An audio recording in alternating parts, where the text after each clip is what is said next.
ሰላም ጤና ይስጥልን የተወደዳችሁ ተመልካቾቻችን ከኢትዮ ጥበብ ሚዲያ የዕለቱን መረጃዎች ይዘን ቀርበናል። አብራችሁን ቆዩ። ዩሲሲ ሆልዲንግ የተሰኘው ኩባንያ በኢትዮጵያ መሰረተ ልማት ላይ ኢንቨስት ለማድረግ ማቀዱን አስታወቀም። በኬንያ የነዳጅ ዋጋ ንረት ያስከተለው ህዝባዊ አድማ ተባባሰ፣ የሰዎች ህይወት ጠፋም። የኤአይ መተግበሪያዎች የሰው ልጅን የማሰብና የመመራመር አቅም ሊያዳክሙ ይችላል ሲል ሮያል ኦፕሬት ኦብዘርቫቶሪ ግሪንዊች አስታወቀም። በዲሞክራቲክ ሪፐብሊክ ኮንጎ በኢቦላ ወረርሽኝ የሞቱ ሰዎች ቁጥር 131 ደረሰ። ተመልካቾች አሁን መረጃውን በዝርዝር እናደርሳችኋለን። አብራችሁን ቆዩ። ዩሲሲ ሆልዲንግ የተሰኘው ኩባንያ በኢትዮጵያ ከሚገነባው ሜጋ አየር ማረፊያ በተጨማሪ በዲሞክራቲክ ሪፐብሊክ ኮንጎ የ400 ኪሎ ሜትር አውራ ጎዳና ግንባታ ጨምሮ በአፍሪካ ትላልቅ የትራንስፖርት ፕሮጀክት ላይ ለመሳተፍ አልሟል። የታዋቂ የባለሀብቶች ቤተሰብ በህዳር 2025 ዓ.ም በተካሄደው የዩናይትድ ስቴትስ ፕሬዚዳንት ዶናልድ ትራምፕ የበዓል ሲመት ስነ ስርዓት ላይ ከተገኙት ጥቂት ተደማጭ የዓለም ታዋቂ ሰዎች መካከል አንዱ ነበር።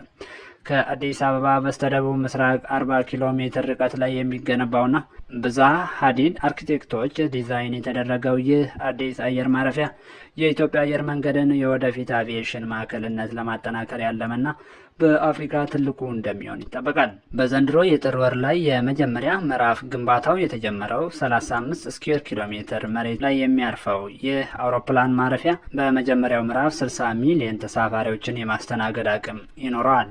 የአየር መንገዱ ዋና ስራ አስፈጻሚ አቶ መስፍን ጣሰው እንደገለጹት አጠቃላይ ፕሮጀክቱ ተጠናቆ ሲያልቅ በአመት እስከ 1 ሚሊዮን ተሳፋሪዎችን ማስተናገድ የሚችል የሀገሪቱ ዋነኛ የትራንዚት መተላለፊያ ይሆናል ተብሏል። የሰው ሰራሽ አስተውሎት መተግበሪያዎች በከፍተኛ ፍጥነት እየተባዙ መምጣታቸውን የሰው ልጅን የማሰብ አቅም ሊያዳክሙ እንደሚችሉ በዩናይትድ ኪንግደም የሚገኘው ጥናታዊ የሳይንስ ተቋም ሮያል ኦፕሬት ኦብዘርቫቶሪ ግሪንዊች አስጠነቀቅም። የተቋሙ ተቆጣጣሪዎች ዳይሬክተር ፓድ ሮጀርስ ለቢቢሲ በሰጡት ማብራሪያ በኤአይ ላይ የሚኖር ሙሉ በሙሉ የሆነ ጥገኝነትን ማስወገድ እንደሚገባ አሳስበዋል። ዳይሬክተሩ በፍጥነት በሚመጡ መልሶች ላይ ብቻ መተማመን ለእውቀት ሙያዊ ብቃትና ፈጠራ መሰረት የሆኑትን የመጠየቅና የመመርመር ልምዶች እንዲያጠፋ የማድረግ አደጋ አለው ብለዋል። የሰው ልጅ ለጥያቄዎች መልስ ለማግኘት በራሱ ጥረት ሲመረምር ያልተጠበቁ ጠቃሚ መረጃዎች ላይ ይደርሳል። የኤአይ ፈጣን ምላሾች ግን ይህንን የምርምር ጉዞ ያጠፉታል። የከዋክብት አጥኚዎች ያከማቿቸው መረጃዎች ከ150 ዓመታት በኋላ ዛሬ ላለንበት የምድር ጉዞ ትልቅ ሀብት መሆን ችሏል ሲሉ አክለዋል።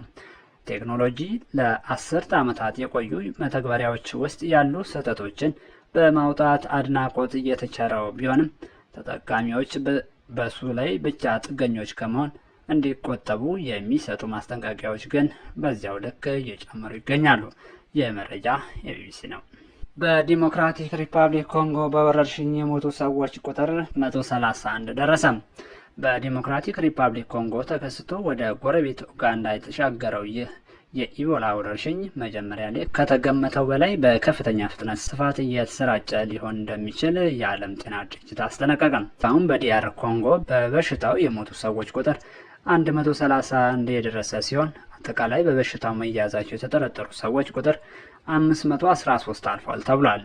ይሁን እንጂ በለንደን የሚገኘው የኤምአርሲ የዓለም አቀፍ ተላላፊ በሽታዎች ትንታኔ ማዕከል ሰኞ ዕለት ባወጣው የኮምፒውተር ሞዴሊንግ ጥናት በኦፊሻላዊ ሪፖርቶች ውስጥ ያልተካተቱ በርካታ ታማሚዎች እንዳሉና በአሁኑ ወቅት ትክክለኛው የስርጭት መጠን ከ1000 ሊበልጥ እንደሚችል አስጠንቅቋል። ወረርሽኙ ለመጀመሪያ ጊዜ በይፋ ከመታወቁ በፊት ለበርካታ ሳምንታት ሳይታወቅ ሳይሰራጭ እንዳልቀረ ተሰግቷል። በሌላ በኩል በቫይረሱ ተይዟል የተባለ አንድ አሜሪካዊ የሃይማኖት ሚስዮን ሐኪም ለሕክምና ወደ ጀርመን ሀገር የተወሰደ ሲሆን ለቫይረሱ የተጋለጡ ሌሎች 6 አሜሪካውያንም እንዲወጡ እየተደረገ መሆኑን የዩኤስሲዲ አስታውቋል። በኬንያ የነዳጅ ዋጋ ከ20 በመቶ በላይ በሆነ ከፍተኛ መጠን መጨመሩን ተከትሎ የተቀሰቀሰው ህዝባዊ ተቃውሞና አድማ ለሁለተኛ ቀን ቀጥሏል።